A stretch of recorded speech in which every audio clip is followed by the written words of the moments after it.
तुम्हाला काय वाटतं, कोणतं असेल या आजारांचं मूळ कारण की ज्याच्यामुळे हे वेगळे वेगळे आजार आत्ता आपल्याला, तुम्हाला, आम्हाला सगळ्यांना जडत आहे? कमेंटमध्ये नक्की सांगा. तर ह्या आजारांचं मूळ कारण आहे आपलं मन, मनाची अस्थिरता, मनाची अशांतता, मनातील वादळ. हेच या आजारांचं मूळ कारण आहे. जागतिक आरोग्य संघटना WHO यांनी सुद्धा सांगितलं आहे की 21व्या शतकामध्ये सायकोसोमॅटिक आजारांचं प्रमाण खूप वाढणार आहे आणि बहुतांश मृत्यू हे या आजारांमुळे होणार आहेत. आता सायकोसोमॅटिक म्हणजे काय? सायको म्हणजे मनाशी संबंधित आणि सोमॅटिक म्हणजे शरीराशी संबंधित. तर असे शारीरिक आजार ज्या मागे मानसिक कारण आहे त्याला म्हणतात सायकोसोमॅटिक आजार किंवा मनोकायिक आजार.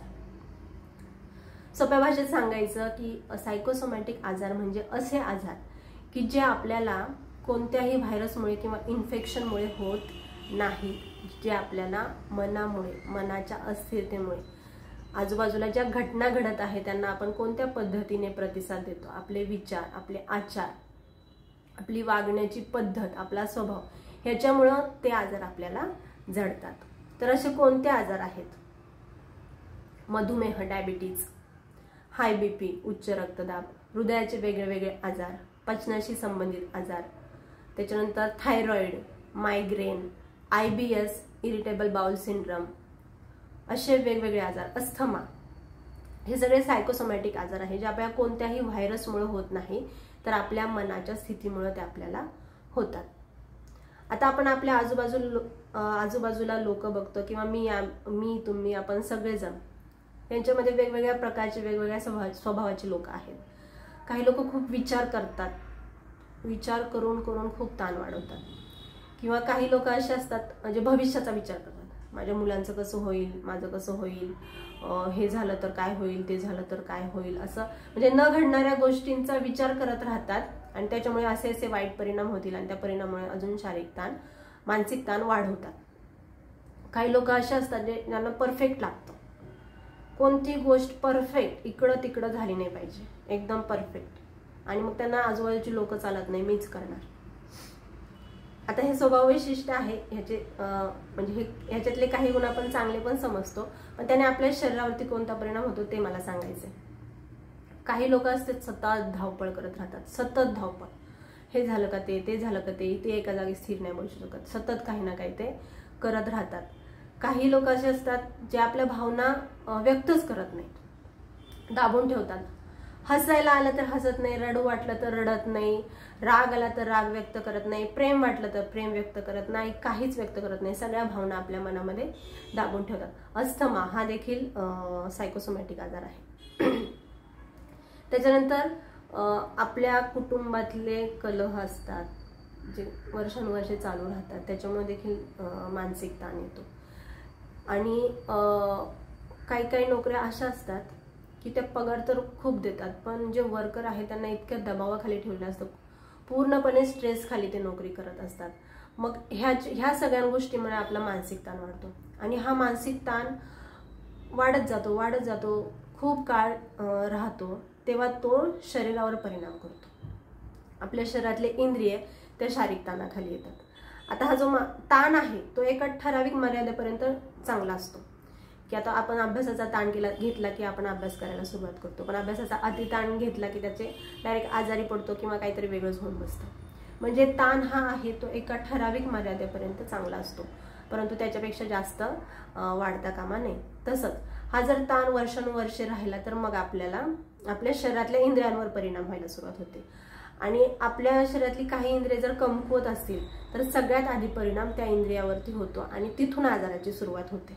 मग त्यातूनच हे वेगवेगळे आजार आपल्याला होतात.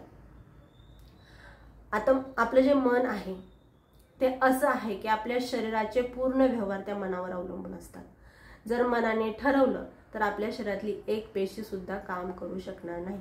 उदाहरण घ्यायचं तर बघा, समजा तुम्हाला खूप राग आलेला आहे किंवा तुमची मानसिक स्थिती नीट नाही आहे किंवा आपल्या जवळच्या व्यक्तीच्या बाबतीत काहीतरी वाईट घडले किंवा तुम्हाला खूप रडू येते, अशा स्थितीत जर तुम्ही जेवलात तर त्या जेवणाचं पचन होत नाही, आपलं जठर ते अन्न स्वीकारतच नाही, कारण मानसिक स्थितीच चांगली नसते. मग उलटी म्हणा किंवा कशाने तरी ते अन्न बाहेर टाकलं जातं पण त्याचं पचन होणार नाही. म्हणजे सगळं जे आहे आपल्या शरीराच्या क्रिया ह्या मनाशी संबंधित आहे, जरी मन दिसत नसलं तरी. आता ह्या सायकोसोमॅटिक आजारांपासून वाचायचं कसं? योगाच फक्त आपल्याला ह्या सायकोसोमॅटिक आजारांपासून वाचू शकतो. कारण योगा हा आपल्याला वर्तमानात जगायला शिकवतो. कसं? योगा काय करतो? शरीर, मन आणि श्वसन यांना एकत्र जोडतो. कारण एखादं आसन जेव्हा आपण करत असतो, त्या आसनाची स्थिती आपण घेतल्यावर आपण श्वासाशी संबंध जोडतो. श्वासाकडे लक्ष द्यायचं म्हणजे आपोआपच आपलं मन एकाग्र होतं. आणि मन एकाग्र झालं तर मन त्या आसनामध्येच राहतं, म्हणजे मन स्थिर होतं, मनाला शांतता मिळते. अशी योगासने, योगाभ्यास आपण वर्षानुवर्षे केला, प्राणायाम केला तर आपोआपच हे जे सायकोसोमॅटिक आजार आहे त्यांचं प्रमाण कमी कमी होत जातं किंवा त्यांची लक्षणे सुद्धा कमी कमी होत जातात. आणि prevention is better than cure असं म्हणतात. जर तुम्ही आधीपासूनच योगा करत असाल तर अशा आजारांपासून तुम्हाला आपोआपच वाचता येते. कारण जे वर्षानुवर्षे योगा करतात, जे योग साधक आहेत, त्यांना ताण सहन करण्याची क्षमता त्यांच्या शरीरामध्ये विकसित झालेली असते. कारण आसनं जेव्हा ते घेतात आणि आसन टिकवण्याचा सराव करतात तेव्हा आपोआप आपलं शरीर ताणाखाली असतं. आणि ते शरीर ताणाखाली ठेवून त्यांना तिथे मन स्थिर ठेवायचं असतं, तेव्हाच ते आसन टिकतं. म्हणजे आपोआपच त्यांना ताणामध्ये मन स्थिर ठेवण्याची सवय झालेली असते. त्याच्यामुळेच योगामुळे आपण ह्या सायकोसोमॅटिक आजारांवरती मात करू शकतो. अजून एक, आपण आपल्या जीवनशैलीमध्ये बदल केला पाहिजे. आपले आहार, विचार, आचार ह्या सगळ्यांमध्ये बदल केला पाहिजे. समोर घडणाऱ्या घटनांना आपण ज्या पद्धतीने प्रतिसाद देतो त्याचा परिणाम आपल्या शरीरावर सुद्धा होत असतो. त्याच्यामुळे आपले आहार, विचार, आचार ह्या सगळ्यांमध्ये बदल केला पाहिजे. व्यक्त झालं पाहिजे आपल्या मनातली वादळं किंवा काही आपल्याला वाटत असेल ते व्यक्त करता आलं पाहिजे. त्याच्यासाठी आपले कौटुंबिक रिलेशन तसे पाहिजे किंवा आपलं फ्रेंड सर्कल तसं पाहिजे. काहीच नसेल तर आपण लिहून ते व्यक्त केलं पाहिजे, पण ते बाहेर पडलं पाहिजे, साठवून राहता कामा नये. कारण जी गोष्ट साठत गेली की त्याचं डबकं तयार होतं हे आपल्याला माहिती आहे. त्याच्यामुळं व्यक्त होता आलं पाहिजे. आणि योगा हाच आहे की जो आपल्याला ह्या सायकोसोमॅटिक आजारांपासून वाचू शकतो. तर योगा करा आणि फिट राहा.